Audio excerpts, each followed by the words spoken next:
Good morning students. Today we will discuss about the part of geography. Topic is the northern plains. इससे पहले मैंने geography में Himalaya mountains के बारे में डिस्कस किया था।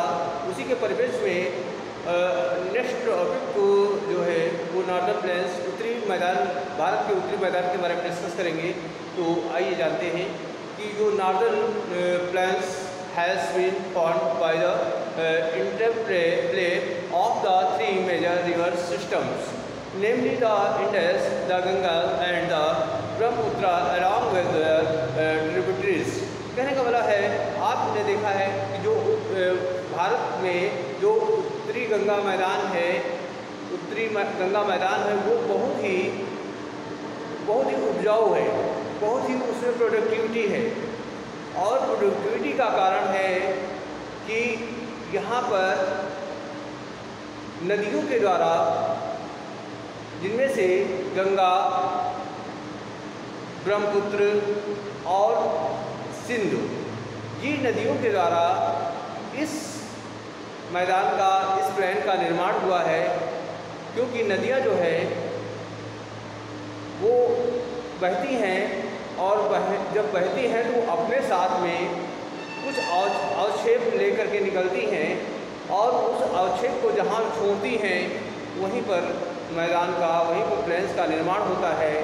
तो जो उत्तरी भारत का मैदान है, उत्तरी मैदान है, उसका निर्माण ब्रह्मपुत्र, गंगा और सिंधु नदियों के द्वारा लाए गए अवक्षेपों से या उसी से बना हुआ है। तो this plane is form of a alluvial soil. ये जो फील्ड है या ये प्लेन है, ये मैदान है, ये किस सॉइल से बना हुआ है? ये मैदान में एलुवियल सॉइल पाई जाती है, कि एलुवियल सॉइल से मिलकर के बना है। तो एलुवियल सॉइल जो है,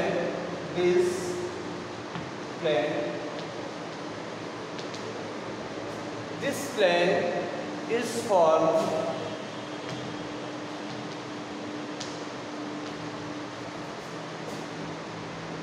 for alluvial soil of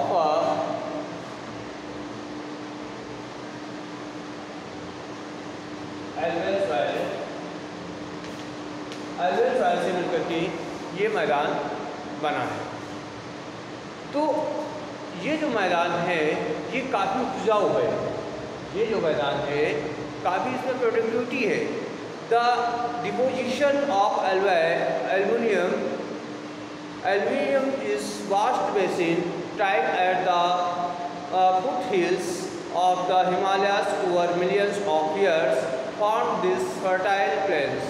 कहने का मतलब है, जो हजारों वर्षों पहले जो हिमालय से निकली हुई नदियाँ थी, वो जब निकलती थी तो अपने साथ में जो है वो लेकर के निकलती थी बहुत सारा जो है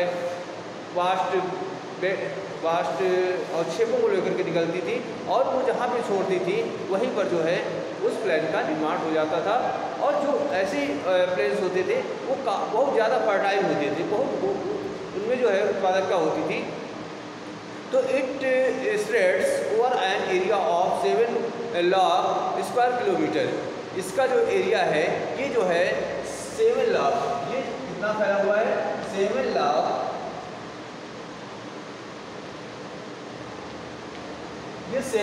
ये जो एरिया है ये 7 लाख स्क्वायर किलोमीटर में फैला हुआ है। इतना विशाल है। भारत का सबसे बड़ा जो मैदान है, उत्तरी मैदान है, जो कि 7 लाख स्क्वायर किलोमीटर में फैला हुआ है। The plane being about 2400 kilometre long, और इसकी जो प्लेन की लंबाई है, द प्लेन ये प्लेन जो है लगभग 2400 किलोमीटर लंबा है। अबाउट 2400 किलोमीटर लॉन्ग है, लंबा है, और 240 किलोमीटर 240 किलोमीटर, ये 240 किलोमीटर से लेकर के और 320 किलोमीटर तक 320 किलोमीटर तक ये ब्रॉड है, चौड़ा है। यानी इसका मतलब है 2400 किलोमीटर ये लंबा है और 240 किलोमीटर से लेकर के 320 किलोमीटर तक ये चौड़ा है। Is a density populated physiographic division, और ये ऐसा एरिया है जो बहुत, जहाँ पे डेंसिटी पॉपुलेटेड है, यहाँ पे जनसंख्या बहुत अधिक है, यानी बहुत जनसंख्या का घनत्व ऐसे एरिया में बहुत अधिक है। ये डेंसिटी पॉपुलेटेड एरिया होते हैं, जैसा कि अपना उत्तर प्रदेश जो है वो उत्तरी मैदान में ही पड़ता है और यहाँ का जो डेंसिटी है, पॉपुलेशन डेंसिटी है वो अधिक है। पॉपुलेशन डेंसिटी जो है अलग अलग डिवीज़न में अलग अलग है, लेकिन वैसे नॉर्मल है अगर देखा जाए तो जो पॉपुलेशन डेंसिटी है उत्तरी मैदान वाले जो क्षेत्र हैं उनमें सभी में जो है पॉपुलेशन डेंसिटी अधिक है। With a rich soil cover combination with adequate water supply and favourable climate in it agriculture are productive parts of India. कहने का बोला यहाँ का जो क्लाइमेट है और जो यहाँ की जो क्लाइमेट है और साथ साथ जो सॉइल है वो बहुत अच्छी है, बहुत प्रोडक्टिविटी है, जिसके कारण जो है यहाँ पर एग्रीकल्चर बहुत अच्छी होती है।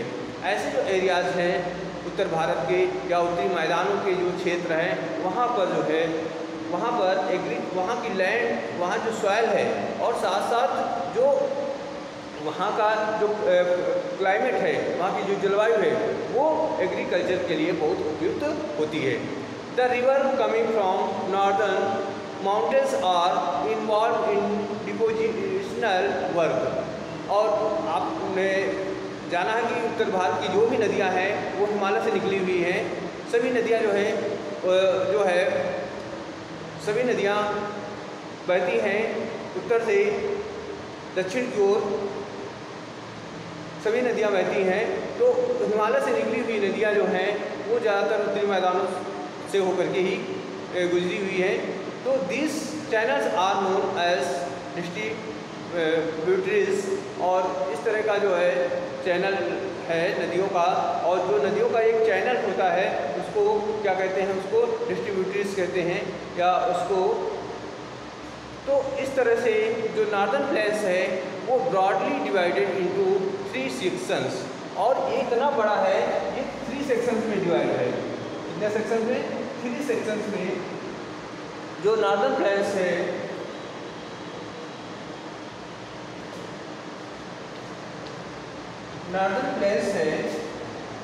वो 3 सेक्शंस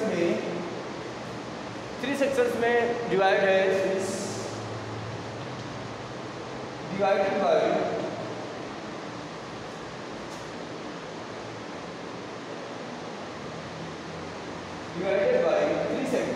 बाय 3 सेक्शंस। 3 सेक्शन में ये बटा हुआ है। उत्तर भारत का मैदान 3 सेक्शंस में बटा हुआ है। The western part of the northern plain is referred to as the Punjab. अब 3 सेक्शन में है तो फर्स्ट सेक्शन में क्या आता है? वेस्ट। जो वेस्ट वाला पार्ट है, west part of the northern planes, northern plains का जो वेस्ट पार्ट है वो क्या है? उसमें से पंजाब प्लेन्स आता है। जो पंजाब का मैदान है वो आता है और form the by Indus and its tributaries. और ये जो पंजाब का जो प्लेन है, मैदान है, ये सिंध नदी और उसकी सहायक नदियों से मिलकर के बना हुआ है। The large part of this plane lies in Pakistan, और इसका जो है जो सबसे बड़ा पार्ट है वो पाकिस्तान में पड़ता है। जो सबसे बड़ा उत्तरी मैदान का क्षेत्र है वो पाकिस्तान में पड़ता है। और the Indus and its tributaries, the Jhelum, the जो यहाँ की जो इंडस रिवर है और साथ में उसकी जो सहायक नदी झेलम है और द चेनाब है, द रावी है, द वेल्स है, ब्यास है एंड द सतलज है, ये ओरिजिनेटेड इन द हिमालय। ये सारी नदियाँ जो है हिमालय से निकली हुई हैं। कौन कौन सी हिमालय से निकली हुई नदियाँ हैं? झेलम है, चिनाब है, रावी है, ब्यास है और सतलज। ये सारी जो नदियाँ हैं ये सभी हिमालय से निकली हुई हैं। This section of the plain is dominated by the डूब्स। और ये जो है सेक्शंस जो है वो डोमिनेटेड है किसके लिए? डूब्स के लिए। तो आई होप ये चीज़ आपको समझ में आ गई होगी।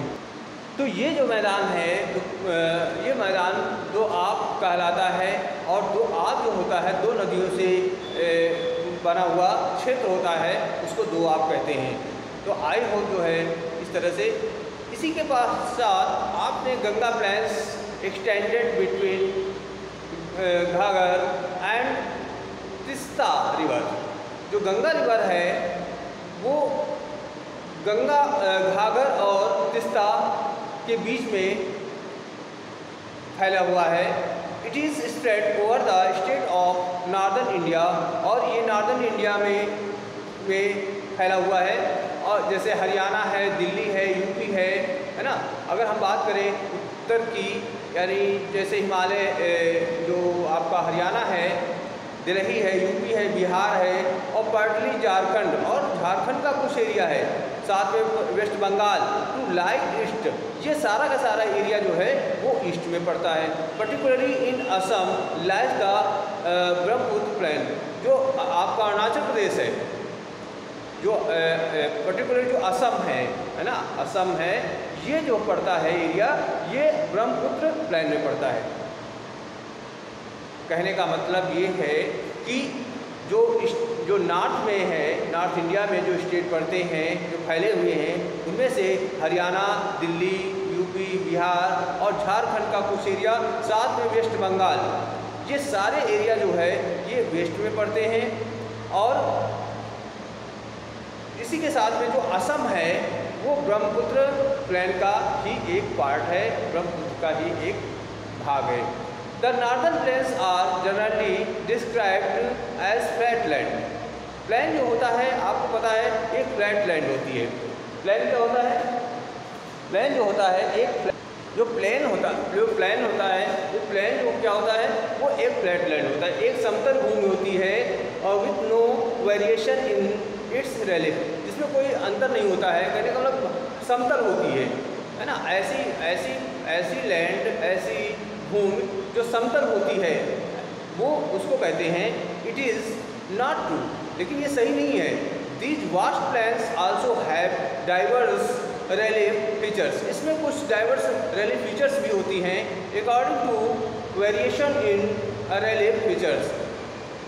तो the northern plains can be divided into 4 regions. आपको पता है कि जो नॉर्दर्न प्लेन्स है वो 4 भागों में उसको डिवाइड कर सकते हैं। जो नॉर्दर्न प्लेन्स है, जो नॉर्दर्न प्लेन्स है उसको 4 भागों में कैन डिवाइडेड इनटू 4 पार्ट्स। 4 भागों में उसको डिवाइड कर सकते हैं, 4 भागों में उसको डिवाइड कर सकते हैं। अब जो 4 भागों में उसको डिवाइड करेंगे तो 4 भागों में the river after descending from the mountains deposit pebbles in a narrow belt of about 8 to 16 km in the line parallel to the slope of the Shivalik, है ना। शिवालिक का जो है, जो हिमालय से निकली हुई जो रिवर्स हैं, जो कि माउंटेन से निकलती हुई अपने साथ में पबल्स लाती हैं, कंक्रीट पत्थर लाती हैं, वो एक नैरो बेल्ट से निकलती हुई जो कि 8 से 16 किलोमीटर चौड़ी होती है और उसी के समांतर जो है वो स्लोप पे बहती हैं। इट इज़ नोन एज भावर, उसको क्या कहते हैं, भावर कहते हैं, है ना। भावर क्या है, जो नदियाँ हिमालय से निकलती हैं तो वो क्या होती हैं, निकलती हुई है तो अपने साथ में बहुत सारे कंकड़ पत्थर लेकर के निकलती हैं, और वो 8 से 16 किलोमीटर चौड़ाई में पैरेलल जो है वो एक स्लोप में बहती हुई वो शिवालिक में शिवालिक की स्लोप तक वो पैरेलल रूप में बहती रहती है। तो उसी को जो है भावर कहा जाता है। All the stream disappear in this भावर, और जितने भी स्ट्रीम होते हैं, जितने भी स्ट्रीम्स होती हैं, झरने होते हैं, वो सभी इसी भावर में क्या होते हैं, विलुप्त हो जाते हैं। तो ये जो एरिया होता है ये बहुत ही ऐसा एरिया है जिसको भावर कहा जाता है। ये शिवालिक क्षेत्र का एरिया होता है जहाँ पर बहुत सारे स्ट्रीम्स जो होती हैं वो क्या होती हैं, यहाँ पे विलुप्त हो जाती हैं। साउथ ऑफ दिस बेल्ट, साउथ में ये belt the streams and rivers reemerge and create a wet and marshy regions, है ना। ये यहाँ पे नोन एज ट्रेड कहते हैं उसको। और this was a thickly forested region full of wildlife. ये ऐसा एरिया होता है जो कि इसी का दक्षिण एरिया जो होता है, साउथ एरिया होता है, उसको तराई कहा जाता है। और ये जो होता है ये बहुत मर्सी और बहुत ही वेट एरिया होता है। तो दिस वाज ए थिकी फॉरेस्टेड, और यहाँ पे जो है थिकी फॉरेस्टेड होते हैं इस क्षेत्र में। और साथ में forest have been cleared to create agriculture land and to settle migrant from Pakistan after partition. और ये एरिया जो था वो क्लियर किया गया था, फॉरेस्ट हैव बीन क्लियर्ड। यहाँ पर जो जंगल थे, फॉरेस्ट थे, उनको क्लियर किया गया, साफ़ किया गया, और साफ़ करके एग्रीकल्चर के लिए भूमि बनाई गई। और उसमें जो है to settled migrant from Pakistan, और पाकिस्तान से जो है बहुत सारे लोग जो है यहाँ पर आकर के बस गए। तो पार्टीशन के बाद में तो locate Dudhwa national park in this region, और दुधवा नेशनल पार्क जो है इसी क्षेत्र में पाया जाता है। दुधवा नेशनल पार्क जो है इसी क्षेत्र में पाया जाता है। तो इस तरह से आई होप ये चीज़ें आपको समझ में आ गई होगी। तो इस तरह से नार्दर्न प्लेन्स जो है वो एक बहुत ही फॉर्म और ओल्ड एल्यूवियल सॉइल से मिलकर के बना हुआ है, और ये बहुत ही प्रोडक्टिविटी होती है इसमें। और जो हमारा उत्तर भारत है वो नार्दर्न प्लेन्स में ही पड़ता है। तो इस तरह से तो आई होप जो है ये चीज़ आपको समझ में आ गई होगी। तो इसी के साथ में आज का होमवर्क को लिख लेंगे। तो आज का होमवर्क है how did the northern plain form, उत्तरी मैदान का निर्माण कैसे हुआ, इसको आंसर लिखेंगे। क्वेश्चन नंबर 2 है what is the length and width of the northern plains, northern plains की जो लंबाई और चौड़ाई क्या है, इसको लिखेंगे। क्वेश्चन नंबर 3 है व्हाट इज भावर, भावर क्या है, डिस्क्राइब करेंगे इसको। और क्वेश्चन नंबर 4 है व्हाट इज तराई, तराई क्या है, इसको भी एक्सप्लेन करेंगे। तो आई होप जो है ये सारे क्वेश्चंस के आंसर क्लियर हो गए होंगे। अपने सभी आंसर्स लिखेंगे और आंसर को लेकर के होमवर्क सेंड करेंगे। जय हिंद, जय भारत।